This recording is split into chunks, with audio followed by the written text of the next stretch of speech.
Nagtipon-tipon ng mga taga-Kapatagan, Davao del Sur para ipakita ang kanilang mainit na suporta sa Duterte Senatorial Boss, partikular na kay Pastor Polo C. Kibuloy. Ang detalye mula kay Jeep Domingo. Sa isang masiglang campaign rally sa Kapatagan, Davao del Sur, libo-libong taga-suporta ang dumagsa para salubungin at ipakita ang kanilang pagtitiwala sa mga kandidato ng PDP laban. Ibalik sa bayan ang talino at puso. Ito ang tunay na Duterte.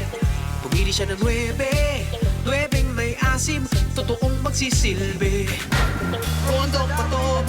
Kasama sa mga dumalo si June Blanco, tumatakbo bilang kongresista na buong puso ring nagbigay ng suporta sa mga senatorial boss ng partido.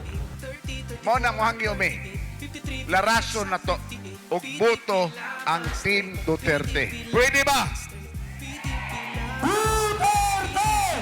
Dumalo rin si Atty. Israelito Torion, ang kinatawan ni Pastor Polo C. Kibuloy. Sa kanyang mensahe, pinaliwanag niya mga plataforma ni Pastor Polo kung bakit dapat siyang suportahan at iboto ng sambayan ng Pilipino. Tanawa po ang iyahang mga nahimo dinas Kalinan, tanawa iyahang mga lugar. It is a reflection of excellence. Why? Because they have the best leader. Kung maayo ang iyahang panghimo dinha sa KOJC, sulayi ug butang siya dito sa Senado tungod kay ngano di kinahanglan na po og pag-ampo ang atong mga senador.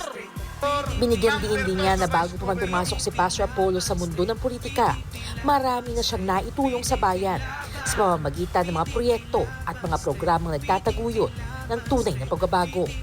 Ang kampanya ay isang naging makulay na pagsasama-sama ng mga Pilipinong nagnanais ng tunay na pagbabago at patuloy na pag-unlad sa bansa sa pamamagitan ng pagpili ng mga lider na may malasakit, prinsipyo at konkretong nagawa para sa bayan. Para sa Diyos at sa Pilipinas kong mahal, Jean Domingo, SMNI News.